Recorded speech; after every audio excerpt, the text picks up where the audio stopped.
Tracy is a very hardworking manager in the technology sector. She's thinking of starting 3 new businesses. Should Tracy opt for this one idea where she can leverage her own business and professional background, or should Tracy partner and team up with friends and family? I worked on this 11-point assessment of Tracy's new business. Here's a preview. I'll cover the challenges that Tracy is facing, what she's doing right, what needs improvement, and recommendations to Tracy for getting traction with a new business. As I said, Tracy works really hard. She doesn't mind 10-hour days, 11-hour days, 12-hour days, but in the back of her mind, she wants to have her own business. Not only one business, she has 3 ideas for 3 different businesses. One is a luxury brand, luxury fashion brand. 2, she wants to have a technology consultancy. And 3rd, she's thinking of a high-end specialty food business. She doesn't have the time to think through these ideas and take some next steps. In my conversations with Tracy, I remembered a study by the Kauffman Foundation where it shows that 80% of business ideas never come to fruition. So let's talk about the challenges that Tracy is facing. Challenge number 1 is time. If you're serious about starting a business, you must clear your schedule, your time, sometime on the weekend, a couple hours a day, to look into what it takes to start a business. The second thing is, 2 of the business ideas, they come from family members and friends. I know other founders who love nothing more than starting a business with their family members, or maybe their high school friend, or their college classmate, or their ex-colleague. But if you feel that psychological pressure, don't let that cloud your vision or cloud your thinking about what it takes to start a business. So these, working with family members, with friends, is amazing in a way because the trust is there, but at the same time, it could cause some real pressure and real stress because you have to make sure that you maintain those relationships as you build in the business. The 3rd challenge is no business plan. Tracy has done some thinking, she's talked to a few people, but she hasn't put anything on paper. So without a business plan and not even knowing which of the ideas to pursue, it's going to be very, very challenging to go to the next step. But it's not all doom and gloom. This founder is doing a lot of great things. She's already proven that she's a top performer. She's working long hours, she comes home exhausted and still finds the time to think about the thing she wants to do is to have her own business. So that's number 1. Number 2, she's also very driven.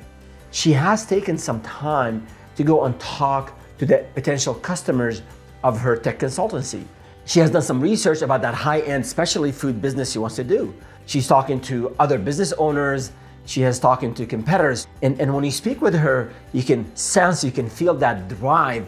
And for you entrepreneur out there, what is it that's driving you to start that business? And going back to Tracy, she possesses a realistic awareness of what it takes to start a business. She didn't just leave her job. She's taken her time, maybe not moving fast enough, maybe she's distracted. We'll get to that in a second. But that realistic awareness of what you have, in terms of time, resources, mental space, energy, and what it takes to take those next steps, this is important for you as an entrepreneur. Yes, it's all about risk-taking. You can't really be an entrepreneur. Sometimes you can't even be a solopreneur if you're not, if you're risk averse. But it's also important to note that a lot of successful entrepreneurs, they don't just take any risk, they take calculated risks. Next, let's talk about what I recommended to Tracy. Looking at our 11-point assessment, you see the ones in red, those are the areas that need a lot of work. So the number 1 recommendation is, and you might have guessed it, focus on one business idea. Don't drop the other 2, especially if you've done some vetting. Put it on the shelf for now. Focus on one idea. Now, which of the 3 to focus on? Look for areas, look for businesses, business ideas where you have a lot of skills in. Things, of course, you're interested in, but don't just think about passion. Work in areas where you're really skilled in. Those skills are gonna help you get stuff done, make progress. Potentially, if a critical skill is missing from your repertoire, find a business partner Maybe they can complement what you have, or maybe they'll find that skill that you're missing in your first hire. But don't build a business just on passion. Maybe when you grow the business and you're doing really well, you can pivot to something, maybe you're more passionate about, but initially look for ideas, look for businesses where you have a lot of skills in and you're interested in. Recommendation number 2, and that might be hard to swallow. Look for a less demanding job. If you're serious about starting a business and you've done some of the vetting and you have the resources, maybe some funding, you have the right business partner, you've done some market research. If you've done all of that and you think you're onto something, you do need the time.